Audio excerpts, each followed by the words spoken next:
Hi friends, welcome to Rani's kitchen. నేను మీ రాణి. ఈరోజు breakfast recipe చేసి చూపించబోతున్నాను. ఇడ్లీ దోశలు డైలీ తింటూ ఉంటాం కదా. ఒక్కసారి నేను చూపించిన ప్రాసెస్తో ఇడ్లీ పిండితో హెల్తీగా టేస్టీగా వెజిటబుల్స్ అన్ని యాడ్ చేసి కళాయి రొట్టె అనేది వేసుకోవచ్చండి. ఆ ప్రాసెస్ అంతా ఛానల్కి వెళ్ళి ఓపెన్ చేసి చూడండి. వీడియో ఓపెన్ చేసి చూడండి. ఇంగ్రీడియంట్స్ కానీ ప్రాసెస్ కానీ క్లియర్గా అర్థమవుతుంది. చాలా టేస్టీగా ఉంటుంది. పిల్లలకి పెద్దవాళ్ళకి అందరికీ కూడా ఈ రెసిపీ అనేది బాగా నచ్చుతుంది. అంతేకాకుండా హెల్తీగా చేసుకోవచ్చండి.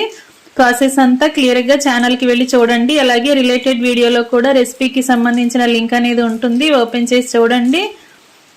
ఛానల్ని ఫస్ట్ టైం వాచ్ చేసిన వారు సబ్స్క్రైబ్ చేసుకుని పక్కనే ఉన్న బెల్ బటన్ క్లిక్ చేయండి. నేను పెట్టబోయే రెసిపీస్ అన్ని డైలీ మీ ఫోన్కి నోటిఫికేషన్కి వస్తాయి. ఓపెన్ చేసి చూడండి. సింపుల్గా టేస్టీగా హెల్తీగా చేసుకునే రెసిపీస్ని చూపిస్తాను. మరొక రెసిపీతో మళ్ళీ కలుద్దాం. Thanks for